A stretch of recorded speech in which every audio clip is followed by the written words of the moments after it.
kasih aplaus khusus nih, Jakarta Timur nih. Berikutnya PKS, Pak Nazir Jamil.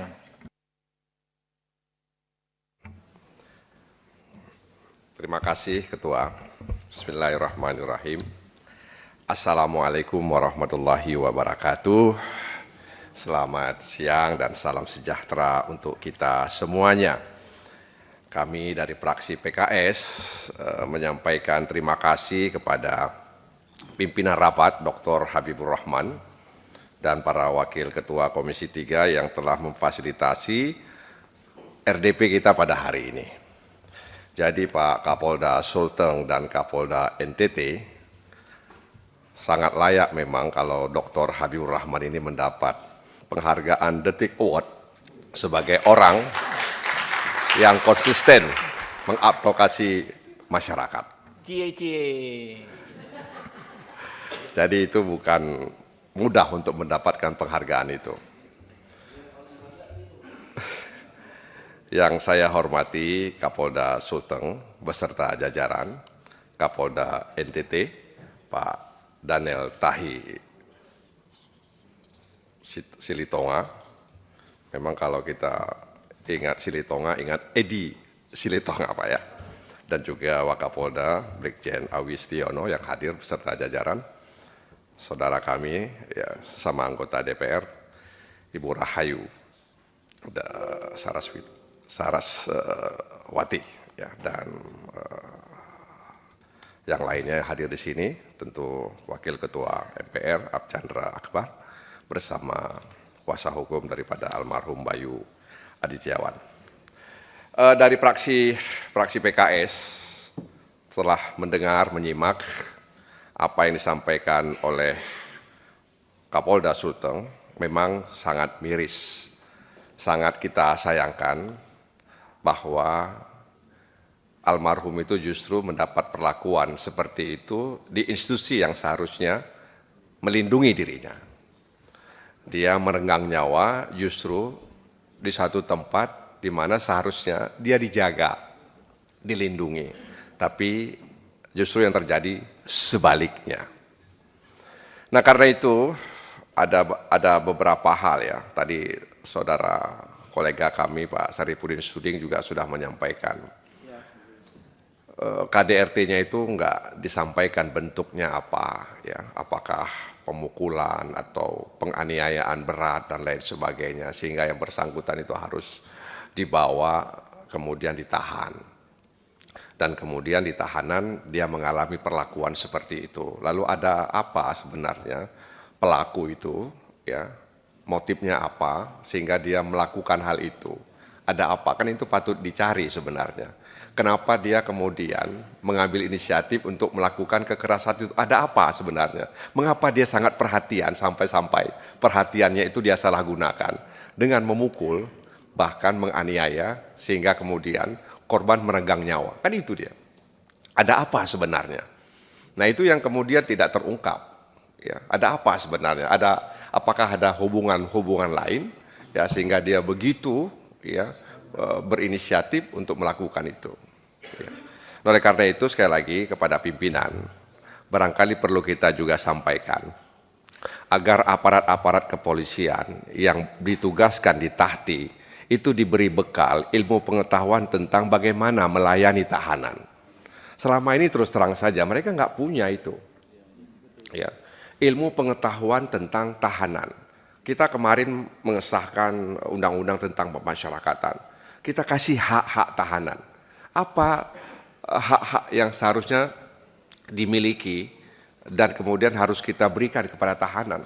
Nah ini barangkali Pak Kapolda, ya perlu dipikirkan agar petugas-petugas kita, aparat kepolisian yang ditugaskan di Tahti itu diberi bekal bagaimana mereka melayani tahanan. Kalau sudah dikasih bekal, ya pengetahuan tentang melayani tahanan, memperlaku tahanan, lalu masih juga terjadi seperti itu bukan hanya dibina, tapi juga perlu dibinasakan. Ya.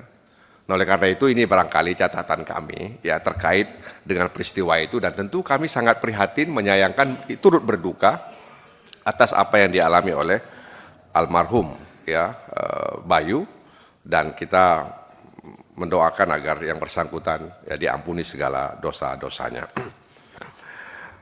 Oleh karena itu Pak Kapolda Sulteng mudah-mudahan ini bisa ya memberikan pelajaran agar anggota-anggota kepolisian yang ditempatkan di situ bisa mendapatkan bekal pengetahuan mereka tentang bagaimana melayani tahanan. Yang kedua ini untuk NTT ya. Kita barangkali masih ingat bagaimana Pak Kapolri Pak Sigit pernah mengatakan bahwa ikan busuk itu berasal dari kepala. Ya, dan itu kemudian kalimat yang sama disampaikan oleh Pak Prabowo Subianto ketika beliau berpidato setelah pelantikannya di sidang MPR beberapa waktu yang lalu, tepatnya 1 Oktober 2024, bahwa ikan busuk itu berasal dari kepala. Nah, karena itu ya, kalau kemudian ya seperti yang pernah disampaikan oleh beberapa rekan sebelumnya ya, bahwa saudara Rudi ini adalah orang yang ingin ya membongkar praktek-praktek penimbunan ya bahan bakar ya, dan ingin memberantas itu di bumi NTT, maka ini patut kita dukung karena dia adalah merah putih. Tapi kalau sebaliknya, maka tentu yang bersangkutan juga harus mengalami hal sama. Sebenarnya ini bukan cerita baru. Ya. Soal oknum-oknum membacking ini bukan cerita baru.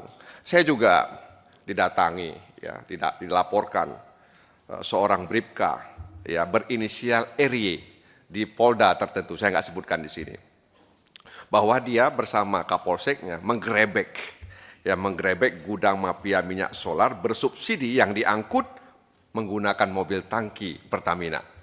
Ya. Setelah Kapolseknya pindah, dia dikerjain. Ya. Lalu dia melaporkan kepada saya bahwa saya sudah difitnah, dianiaya, dipukul sampai lebam, kemudian dia di sel, di penjara, seorang diri selama 30 hari, dan kemudian di PTDH-kan. Tanpa ada bukti dan semua pasal yang disangkakannya kepada dia telah kadaluarsa. Saya bilang Anda mau melaporkan silahkan, itu hak Anda kepada institusi DPR. Lalu saya sampaikan kepada Kapoldanya, saya teruskan semuanya kepada Kapoldanya. Lalu saya ingatkan Kapoldanya, tolong diatensi. Terakhir saya telepon Kapoldanya, Kapolda mengatakan kami sedang melakukan investigasi. Sebab ini adalah peristiwa yang kalau tidak dikelola dengan baik akan menggerus kepercayaan ya kepolisian di mata masyarakat. Jadi kita yang di atas ini berusaha agar institusi-institusi penegak hukum mendapat kembali kepercayaan oleh masyarakat. Karena kita sudah tahu bahwa pepatah mengatakan gara-gara nila setitik rusak susu sebelanga. Jadi bagaimana kemudian upaya untuk mengembalikan kepercayaan masyarakat itu kita jaga bersama. Jadi bribka RY ini ya kasusnya sedang diinvestigasi oleh Kapolda setempat. Ya, saya sedang menunggu jawabannya. Jangan sampai ini juga meledak. Nah karena itu sekali lagi cerita-cerita seperti ini kami temukan ketika kami melakukan kunjungan kerja ke provinsi-provinsi. Bahwa ada oknum-oknum ya yang kemudian membacking ya minyak solar bersubsidi tersebut sehingga terjadi kelangkaan di tengah masyarakat. Nah, karena itu dalam kesempatan ini ya kami berharap agar pimpinan Komisi 3 DPR RI bisa semacam membentuk tim kecil ya agar kemudian kita bisa memberikan solusi kepada Kapolri ya sehingga kemudian peristiwa serupa tidak terulang kembali. Jadi ini patut kita tindak lanjuti karena ada dua pendapat yang berbeda ya. Ya, nah karena itu ini harus kita selesaikan ya. Dan di satu sisi kita harus menjaga institusi kepolisian sebagai institusi penegak hukum ya.